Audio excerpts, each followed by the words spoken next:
Hi again. I seem to spend a lot of my life apologising for something, and I need to apologise to you this week as well, because last time I did give a number of thanks to folk, and there was one glaring miss in the list of folk that I was thanking, and that was I forgot to thank Mr. James Fraser and the trustees for all the work that they've done over the past months. They've been producing all the kind of guidance and policies that we've needed during this time of lockdown. So to James and to the trustees, thank you very much.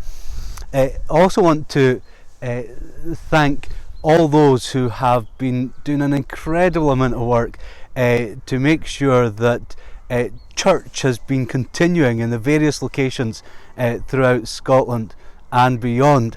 Indeed, from the feedback that we now have, it looks like I think just about every congregation is either live streaming or broadcasting their Sunday services or having prayer meetings and Bible studies, and it's been great. I actually feel more connected to the denomination now than ever.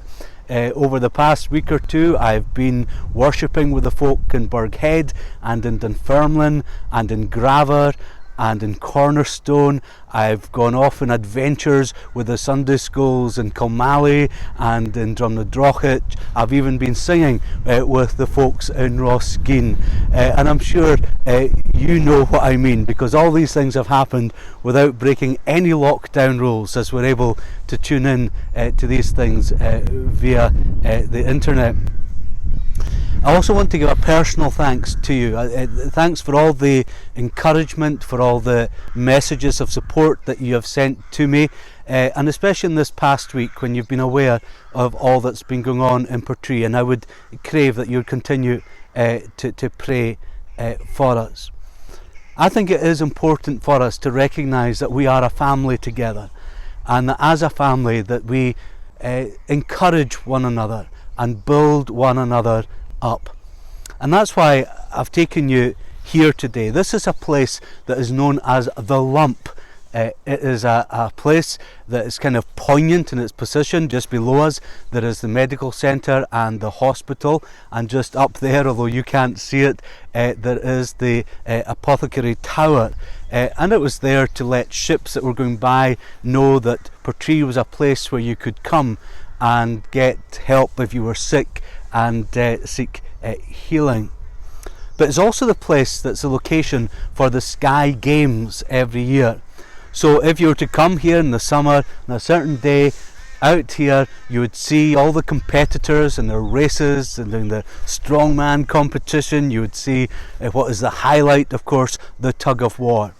And round the actual lump here, there would be all the visitors, but also lots of the locals as well, and they'd be there cheering on the competitors as they sought to finish the race or to complete their competition. And that's the kind of picture that is meant to really reflect what we're like in the church, that we should be there encouraging one another on, just encouraging each other to keep going in our faith and in our Christian lives. And that's why I thought I would read with you today a passage that also reflects a wee bit of that, and it's taken from Hebrews and chapter 12, where it says, "Therefore, since we're surrounded by such a great cloud of witnesses, let us throw off everything that hinders and the sin that so easily entangles, and let us run with perseverance the race marked out for us.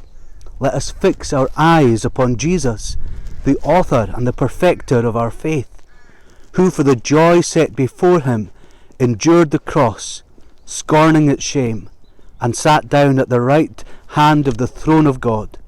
Consider him who endured such opposition from sinful men, so that you will not grow weary and lose heart."